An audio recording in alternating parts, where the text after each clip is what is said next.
Good morning, Montfortians. As you all know, in previous lecture we have done BOHR'S model. So today we will discuss about the limitations of BOHR'S model.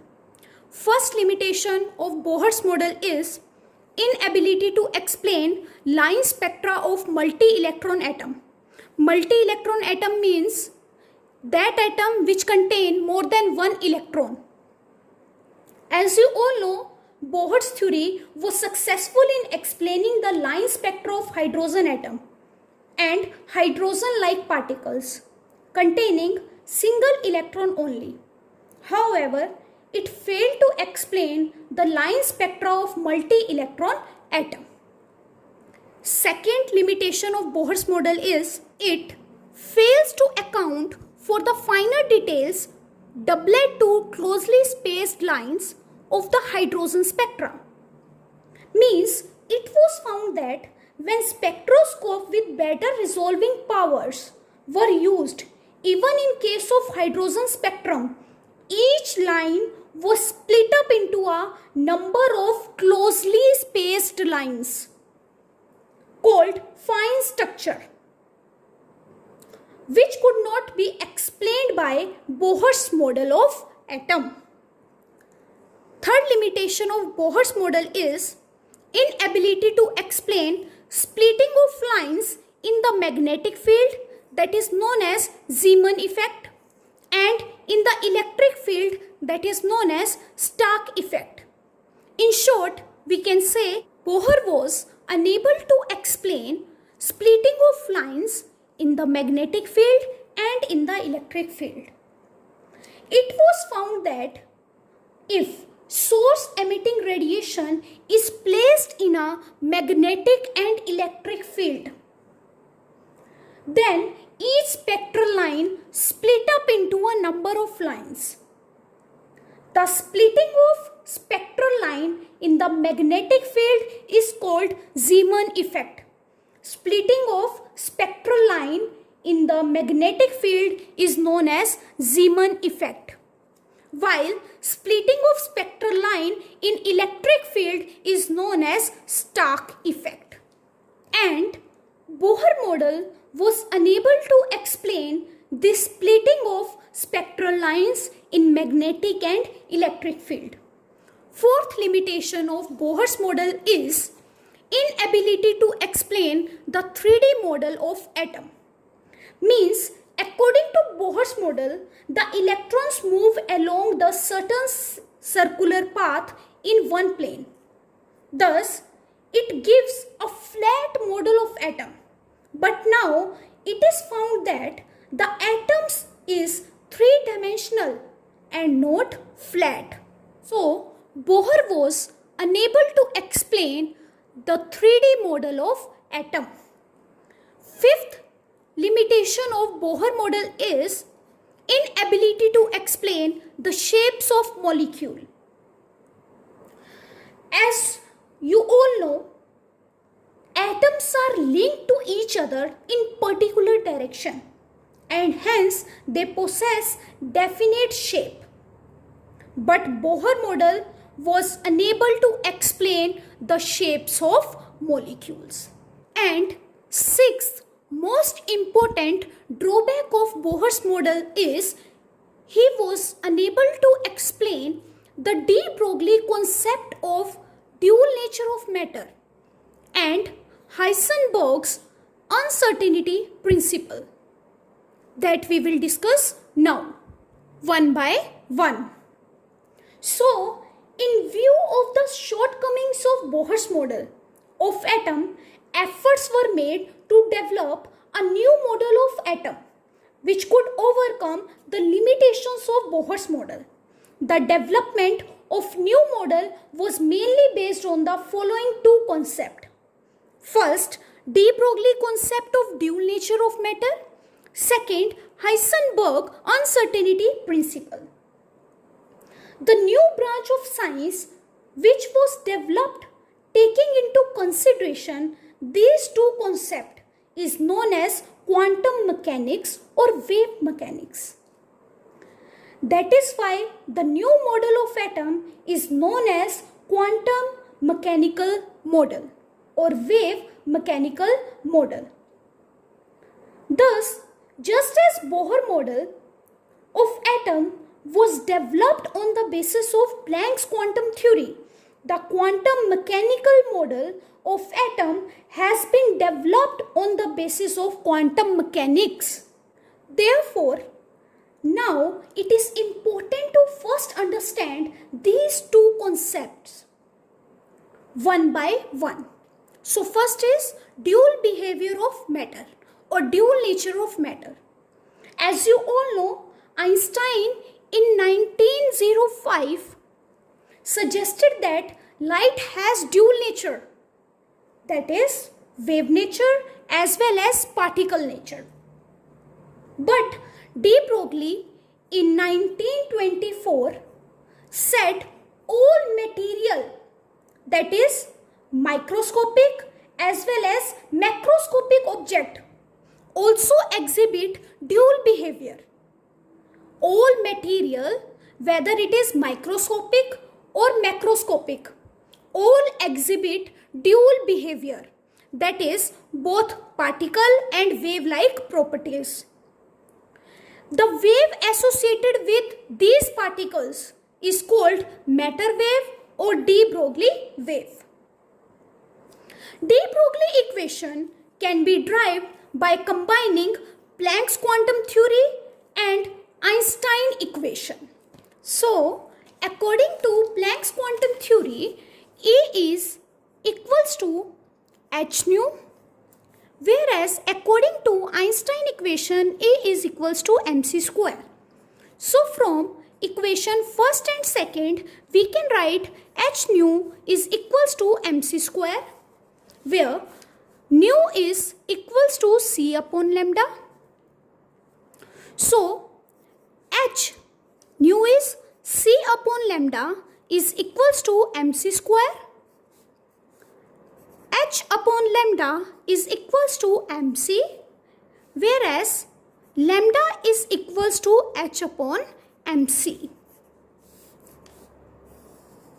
where m is the mass, c is the speed of light or velocity of light, h is Planck's constant, and lambda is wavelength. So, De-Broglie pointed out that this equation is applicable to any material particle. So, m is the mass of photon is replaced by the mass of material particle, and the velocity c of the photon is replaced by the velocity of particle, that is v. So, for any material particle like electron, we can write lambda is equals to h upon mv. This equation is known as De-Broglie equation.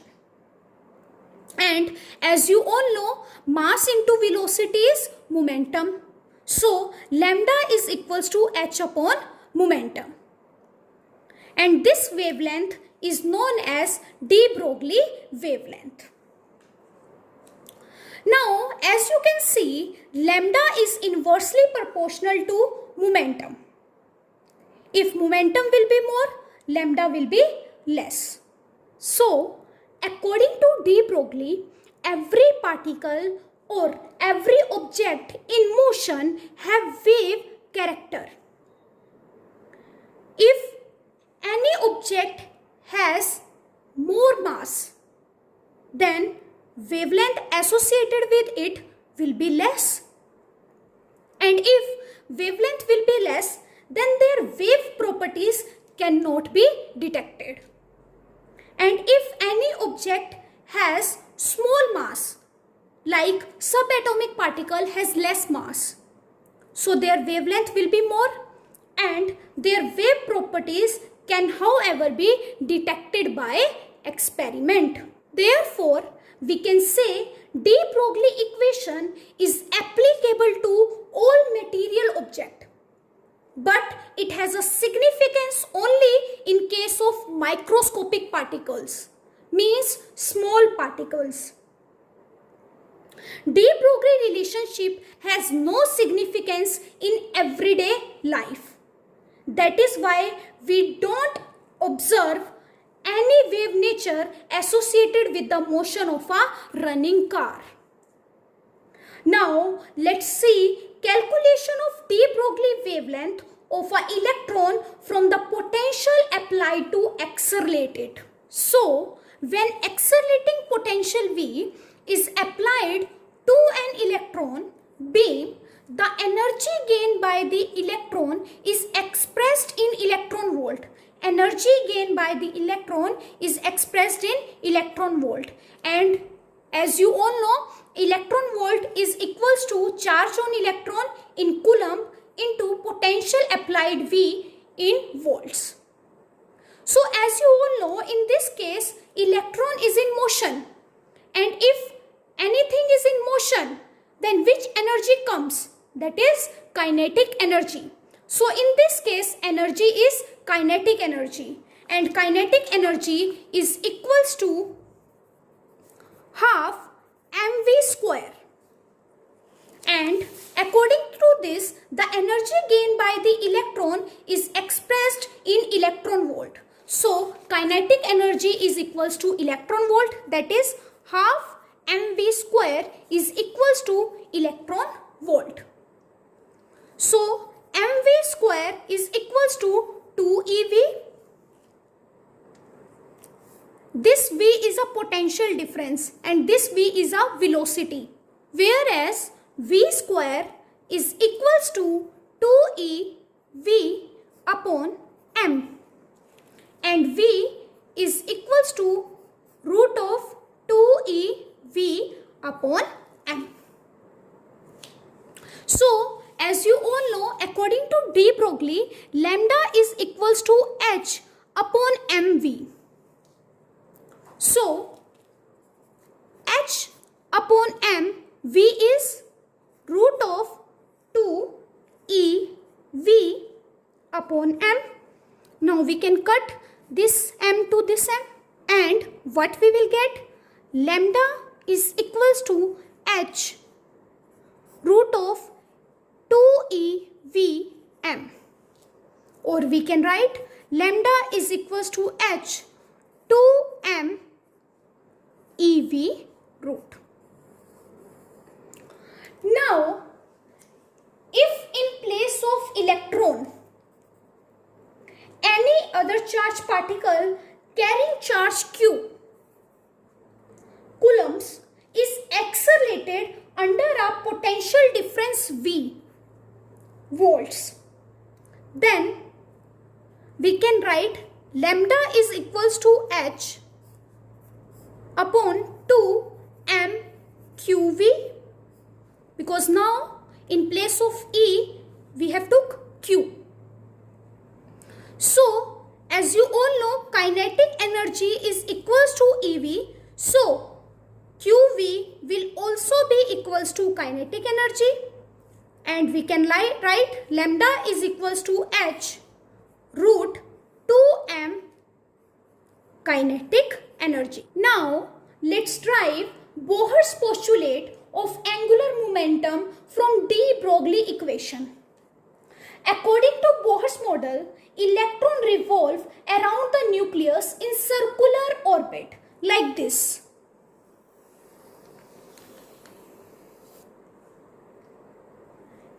According to de-Broglie concept, electron is not only a particle but has a wave character. Then it should move like this also.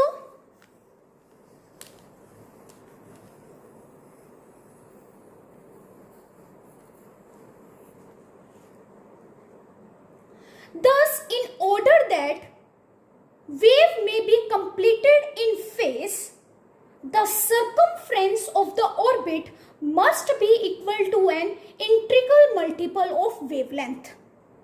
Means circumference is 2 pi r is equals to the integral multiple of wavelength.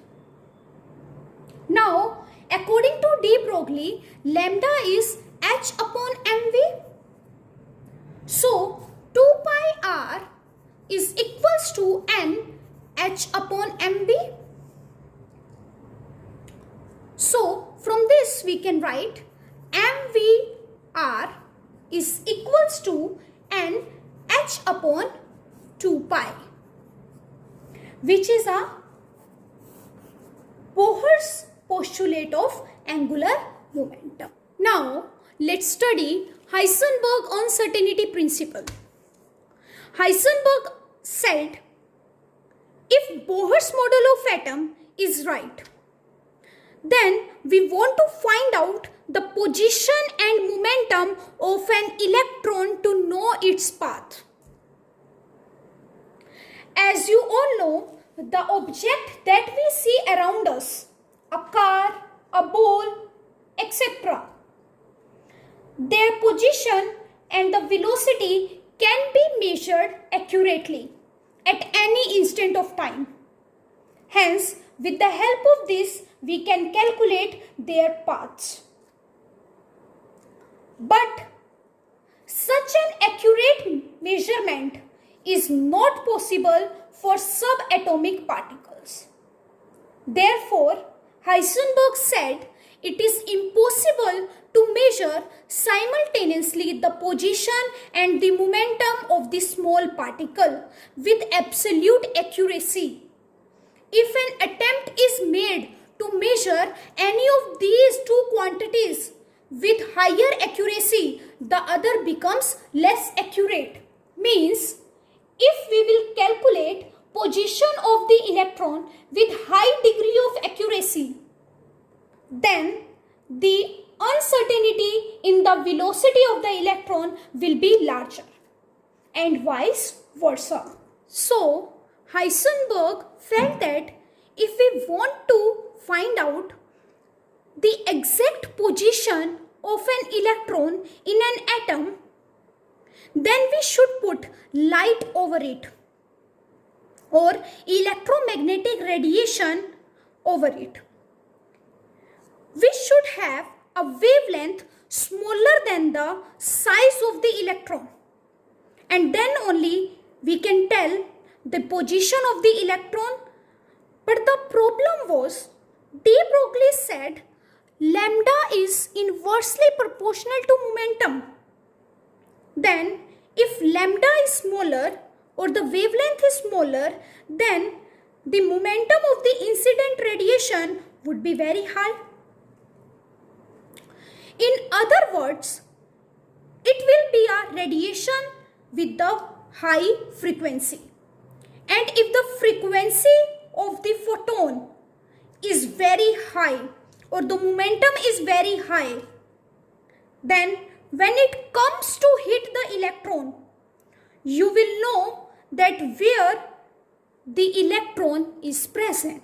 But moment it hits the electron, it pushes it with so much force and electron will move away from its orbit. This is an orbit and electron will move away from its orbit. You can see where the electron was present, but you cannot follow its momentum simultaneously. But if we want to find out the motion or momentum of the electron, then we will able to see its path, but we will not able to see the position of the electron. So, from this, Heisenberg said the product of the uncertainty in the position, that is delta x, and the uncertainty in momentum, that is delta p, is always a constant and is equal to or greater than h by 4 pi. That is product of uncertainty in position and uncertainty in momentum is greater than equals to h upon 4 pi, where momentum is mass into velocity is greater than equals to h upon 4 pi. So, this is the equation that was given by uncertainty principle. And the significance of this principle was it rules out the existence of definite path or trajectories of electrons are stated in Bohr's model. Second, this effect is significant only for the motion of microscopic object and is negligible for that of macroscopic object. That's all for today. Have a nice day ahead.